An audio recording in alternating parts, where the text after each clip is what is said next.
Paving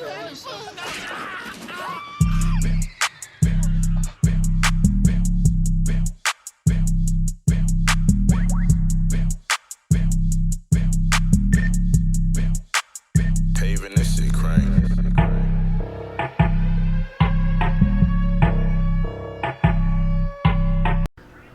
Hey you guys, I'm back. I told you guys I was going to do a part 2 to this story that I did earlier, and it says Parents Against CPS Corruption Fights Medical Kidnap.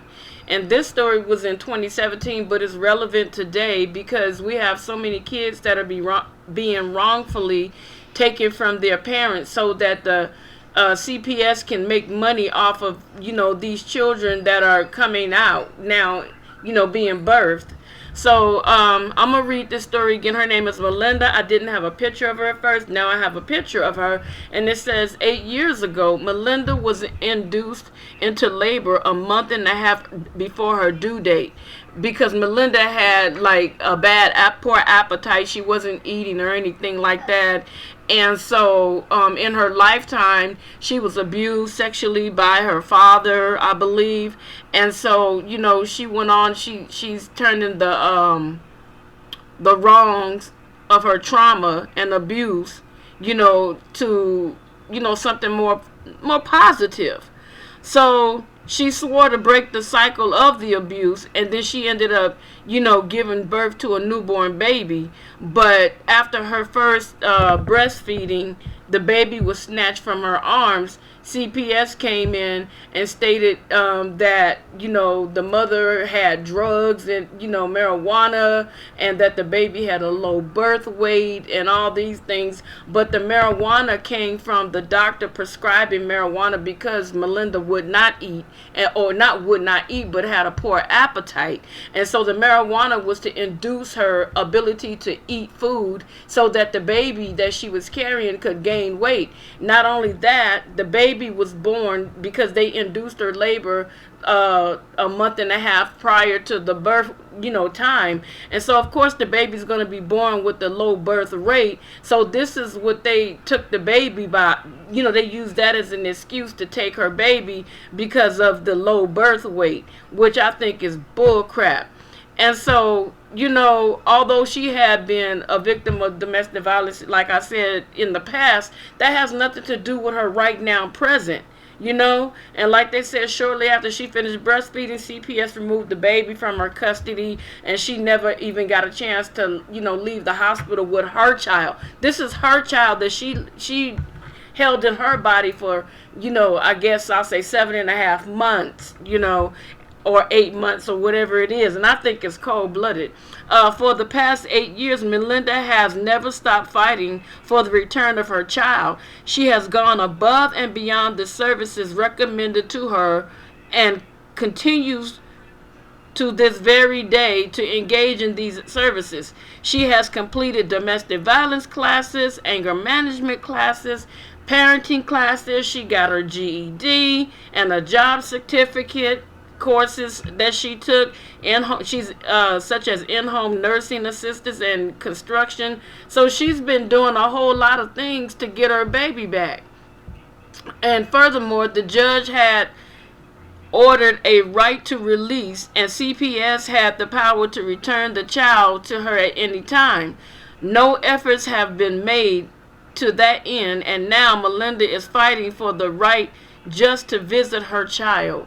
This is so ridiculous, you guys, that these people are getting away with it. I think that any CPS worker that is making a side deal based on somebody else's child, I think that that person needs to go to prison, and I think that they need to be fired, and I think that they need to just be dealt with, because this is so ridiculous. Because like I said earlier, we have a situation out here in California where these 2 kids are missing from California City, California, and they were taken from their mom because their mom probably had the same situation, using marijuana as a means to put food in her body because she probably was so stressed out or whatever. I don't know the story, so I can't say. I'm just telling you that she had a card from her doctor to use medical marijuana, and they took her children from her, gave them to these people the mother was still friends with, I guess she developed a friendship with the first set of foster parents, and CPS didn't like that, so they ended up taking the kids away and placing them somewhere else. When they placed them elsewhere, the new adoptive parents changed the names of the children, and wanted the mother to have nothing to do with the kids, although the mother didn't do anything wrong. She had a medical marijuana card. She wasn't a dope addict. She wasn't a drug head. She wasn't in a violent relationship that we know of. So they really had no right to pull her child up out of the house. And so when they got the kids and put them into this new house, the kids end up missing somehow. We don't know if the kids are still with us on this earth, or if the kids have passed on to, heaven. I'm going to say heaven because those are innocent beings. The kids are 3 and 4 years old, Orson and Orland West, and so they did some interviews with the father and the adoptive mother, and their stories just don't add up, because we have a guy named A.V. Watchman. It's called United We Stand, and he's been on top of the case since it began. So there are so many contradictions in this story. But back to Melinda's case, this all ties into it, is what I'm saying. Melinda experienced with the child welfare system removal of her child is a part of an increasingly prevalent phenomenon that family and children rights advocates refer to as medical kidnap. She is now a member of Parents Against CPS Corruption and Protest to help raise awareness about the social injustices that can occur within the child welfare system. And this is crazy. If your kid falls down and scratches itself, they come in and lie and say you did something to your child, knowing that you love your child and you have been taking care of your child. They come up with this bogus story, but they couldn't save this little Hispanic baby that was out here in California. Their parents tortured that boy, killed him, and CPS never came to check on him. But then you have it this way, where you're taking the kids out of a family household where there's love and affection, but these people were beating the snot out of this baby, and there were actual proof and evidence that these parents were abusing this child, and they did absolutely nothing to remove this kid. Now this kid is dead. So how backwards are they? And like she says, I will never give up hope that my girl will come home with me one day.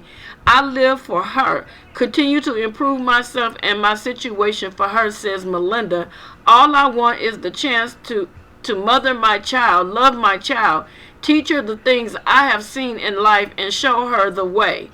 And this is what I think this was this in 2013? I don't know what year this happened to her in. In 2013, there was a widely publicized case surrounding the medical kidnapping of Anna and Alex. I can't say their last name. I'm not even going to mess up their name, baby.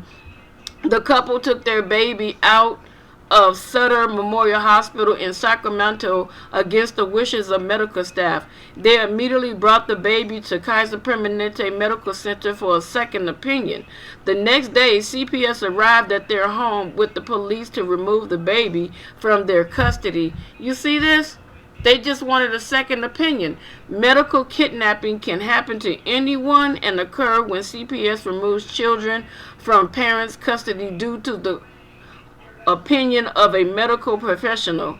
However, even when the opinion or the allegations are discredited by contrary evidence or by the opinions of other professionals, either in the medical field or supportive family and children's services industries, the children are often not returned to the parental custody. This is so cold-blooded. These are two stories right here. This is really, really sad. Oh, we got more, and they're tying them all together, so this is going to be a little lengthy. Melinda's experience with the child welfare system removal of her child is part of an increasingly prevalent phenomenon that family and children's rights advocates refer to as medical kidnap. So you got to be careful taking your kids even to a doctor's office. And so, which is medicalkidnap.com, which is part of the Health Impact News Network, an alternative media outlet, is dedicated to telling the stories of families torn apart by medical kidnapping and family injustices. Wow, this is really sad, you guys. An accidental fall. A medical misdiagnosis or a choice not to vaccinate can all be the impetus for CPS intervention, a domino effect that sometimes results in the termination of parental rights. Although the anti-vaccination movement is highly controversial, does it seem humane to punish children for their parents' belief? There must be other ways to work with parents that have counter-cultural beliefs. What is more disturbing is that child welfare workers sometimes ignore the opinions of medical and mental health professionals when it comes to the return of the children to parental custody. It's because it's all about the money. That's what it's about. It's about the money. They get paid for this stuff. You know what I'm saying? They get paid for this. In Sally's case, one of the two allegations that removed her son from her custody was mental illness. However, 3 mental health professionals had given her a clean bill of mental health. She had taken a psychiatric evaluation, a psychological evaluation, and her therapist had written letters. All 3 mental health professionals had diagnosed her with situational depression, which is normal considering the circumstances. You see how these people do? You see this right here in front of your face. Taking people's children up out of their house. CPS withheld psychological and psychiatric evaluation from evidence from and proceeded with the removal based on social workers' allegations of mental illness. According to the Family Code 7, I don't know what that SC or SS 7827. Only the testimonies of 2 doctoral and medical level mental health professionals can deem a person mentally disabled. A social worker's opinion cannot eclipse that of 3 mental health professionals. Parents Against CPS Corruption is hoping to decrease the incidence of medical kidnapping by increasing adherence to family and children's rights. Shantae Foster, the group's co-founder, says CPS needs to be consistent in how they apply the law and examine the evidence. When they make mistakes or violate a person's right, there is no one to enforce the law. And that's true, because like I said, this is all about money. This is what it's all about. It's not about anything else except for money and getting these kids put into homes. And some of these people that are looking for children or looking to adopt, they go to these adoption agencies. The adoption agencies don't have any children. Nobody's really adopting. So what's next? CPS. The group will continue to protest until their demands for greater oversight and accountability, due process, equal protection under the law, and increased efforts towards kidnap placement and timely reunification are met. Parents Against CPS Corruption is hoping to decrease. I just read that. Okay. Moreover, the group is encouraging people to call the SFPD Chief's Office at 415-837-7000 and I don't know if this is what state this is. And the SF District Attorney's Office at 415-551-9595. I know you guys can see this, but they're urging you to call for, corruption against the CPS workers. And Parents Against Corruption says the numerous police reports have recently been filed in response to criminal misconduct, and yet the SFPD fraud unit is reluctant to investigate because they claim the loss isn't great enough. What the heck? This is ridiculous, you guys. So, seeing this, I know I fumbled over a few words. Forgive me. Thank you for even taking the time to listen. Please spread the word. Please share this video with anybody that you know, please.